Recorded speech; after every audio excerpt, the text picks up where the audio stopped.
Hey guys, thanks for joining me today. I'm Mark.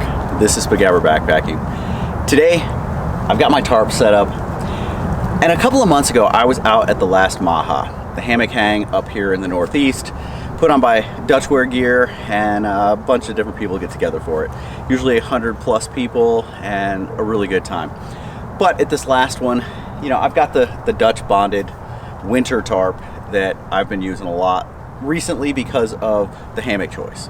You know, going with the wider bridge, I need something with more coverage, and this is about as big as they get. This thing is huge, has great coverage, and fits the wider bridges in there, and I can sit in the bridge with it swinging up and not hitting the edge. And so that's why this has become kind of my go-to.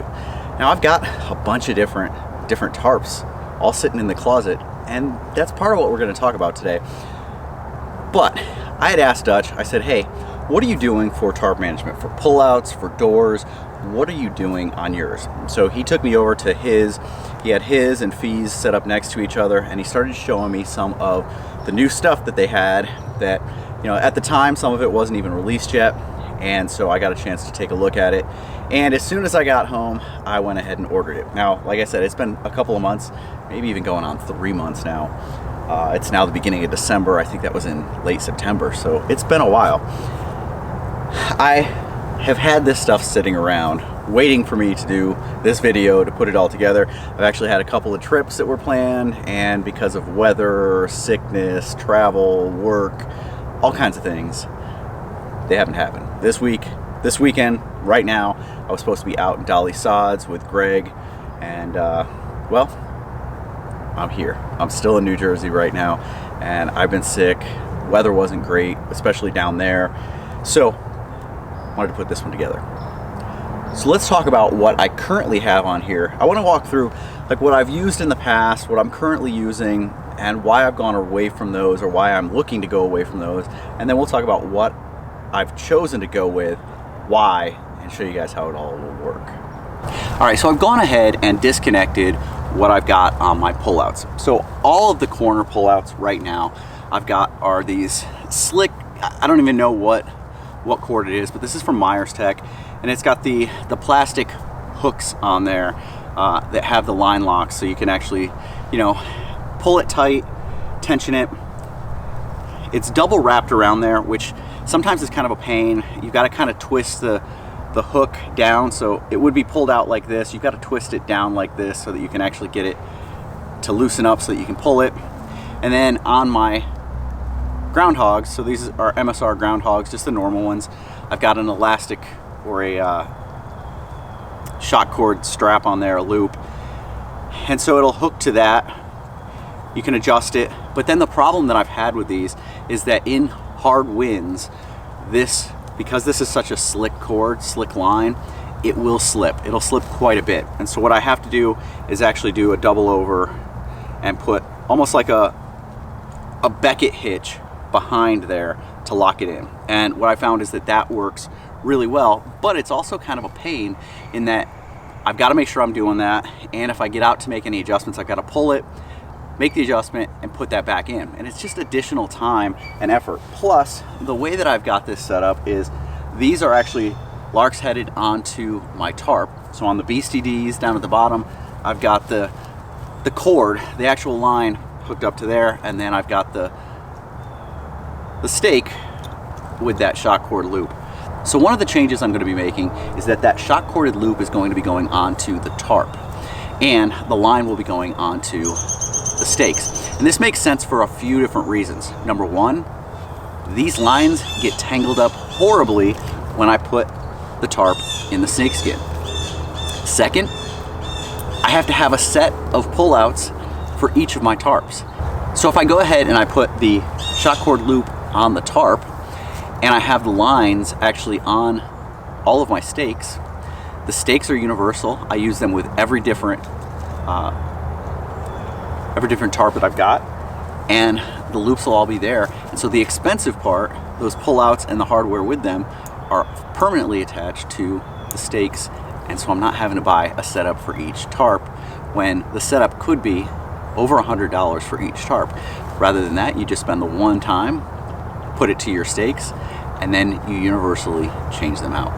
Okay, so here's just a little bit closer look at the current setup that I'm using. So you can see these are the hooks that I was talking about, and if you tilt them like this, you can actually pull and loosen.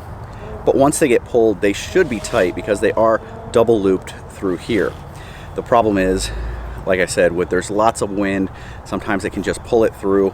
And then they're hooked to the shock cord on here. So you've got that there, you make the adjustment. The problem is also you can't just pull on here because of that shock cord. You actually kind of have to disconnect it, make the adjustment, hook it back up, make sure everything's good. And it's kind of a fiddly process. Then you have to loop it over, pull it through.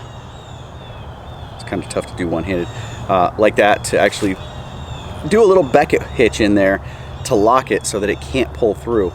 And while it works, it's, like I said, a little bit fiddly.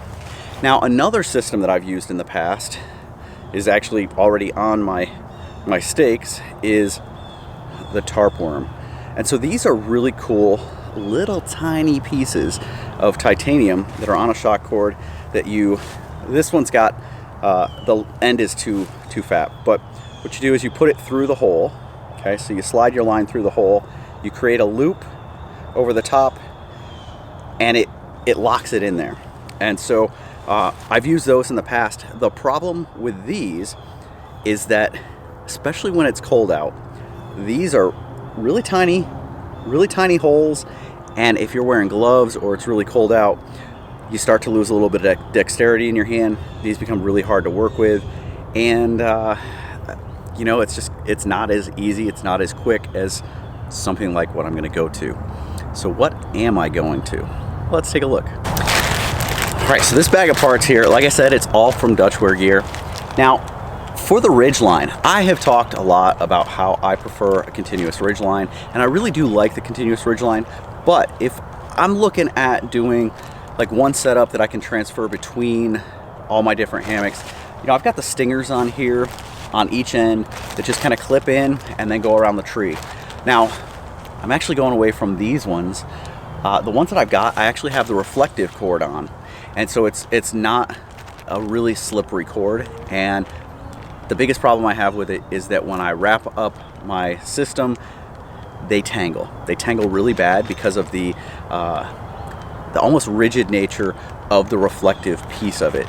It's almost grabby, and so I've actually swapped those out. And so I now have just regular cord, some Zing It with the stinger on there, and these things are great.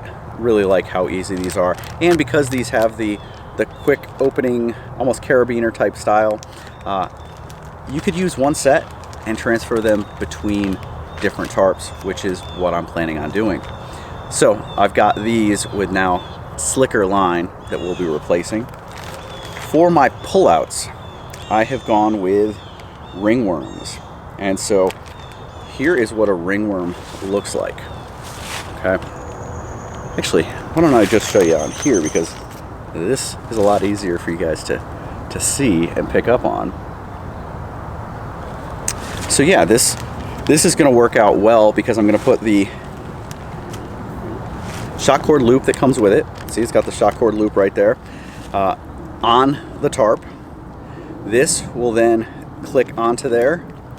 You can adjust it and then lock it off. That's the part that I really like about these, is that there is a detent right there in that ringworm that when you pull it through, locks it completely off, and there's no way it can slip. It just cannot slip. And so that's one of the reasons that I really wanted to go this route, plus the ease of just being able to clip it on, clip it off, no issues there, easy adjustment, in or out, lock it down, and you're set. All right, and the last piece to this puzzle is for doors. So I've got the doors on there, and I've got a few different ways that I actually set up my doors depending on how low I've got it to the ground. But either way, it becomes kind of a solid setup. Like right now, I can't just open up the doors. I can't just unlock one of the doors, open it up, and get in and out. They're kind of tied together the way that I'm doing things, and I really wanted a different approach. And that's where, when I asked Dutch and he showed me, I was really happy to see this. So this is the double ringworm. I don't know if you guys can actually see it, but There we go. Double ringworm right there has 2 hooks on it. So instead of the 1 hook to hook onto the shock cord, these double hooks actually will hook right to the Beastie D's on your door. This is really, really convenient because it keeps the doors close together because you're just on the D's. There's no additional lines there. And the D's click in and out of these really easily so that you can close a door, just pull it out of there and open that door, and the other one's not going to be flapping in the breeze with it. So you can open one at a time and make it work with these. Okay, so now that I've got all this new hardware, I'm gonna start installing it. So I'm gonna actually pull everything out of here, get it set up the way that I want it to be, and then we'll come back and I'll show you guys it all on the tarp. All right, here you go. I've got it all set up now with the new stuff on there. New stingers with the Zing It line. I've got different colors for each section so that as I'm grabbing stuff out of my bag, I know where it goes. Red for the corners, blue for doors, and we've got yellow for the stingers for the ridge line. Okay, so now that it's set up, you can see just how easy it is to strike it, make adjustments. If I needed to loosen it, I loosen it up. One-handed, I can do this. Tighten it up, well, maybe not quite one-handed to actually lock it off, but to lock it off, just grab it, come across it, it goes up inside and locks it off. If you're concerned that that's not enough, you can come around it again and go in and lock it off for a second time, and that should definitely keep it from going anywhere. If you're really getting into a windy, rough night, that's a good way to go. I really like the door setup, you know, being able to connect both of them, and then I can walk over now. So I can walk over here, disconnect one, open it up, and when I'm ready to close it, just come over, connect it back on, and now the doors work. I could do that. It's not set to be any one side that can come across, both of them can. Come back in,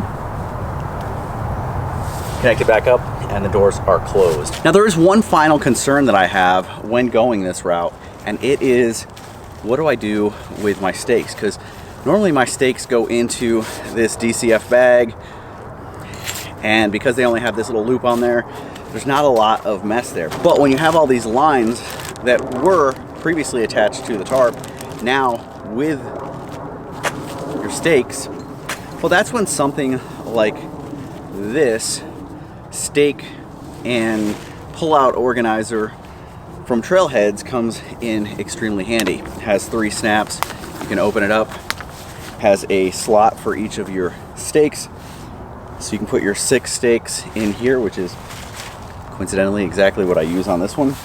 You've got a little bit bigger pocket and then a much bigger pocket, so you could even put your, if you were taking your tarp pullouts out, you could put them in here. Now I would only be switching out those stingers and the actual ridgeline pieces for each trip, but not during a trip, so they wouldn't be going in here.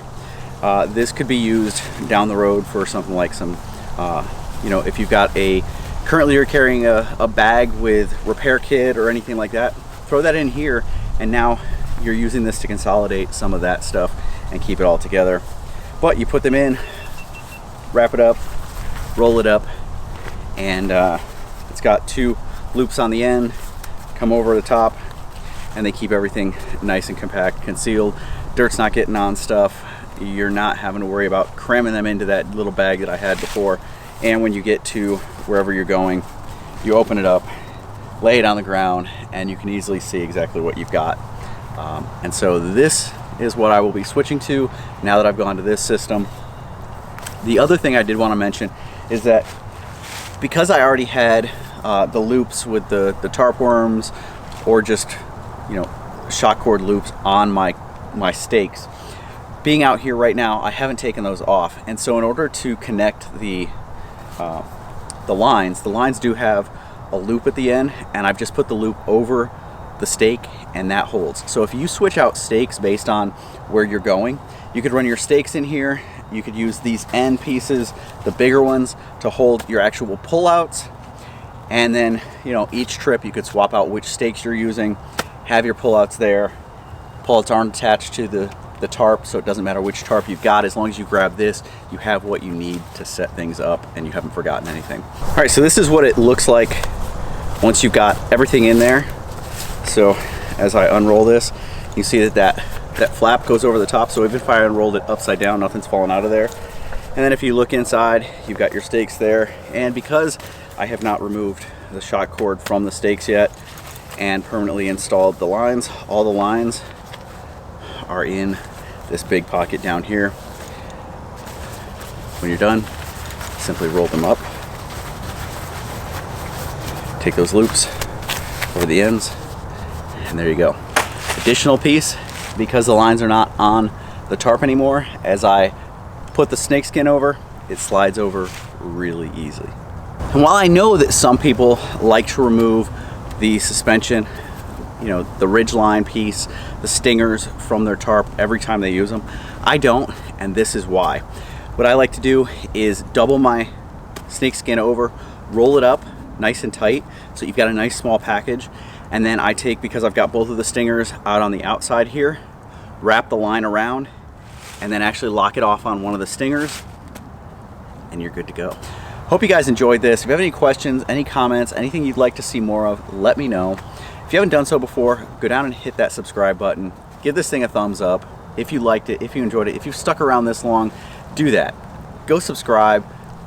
I think that you probably like what I'm doing if you've stuck around this long. So help us out, do that, and I will see you guys down the trail. Okay, so I've gone ahead and let me get this out of my ass. That's not good.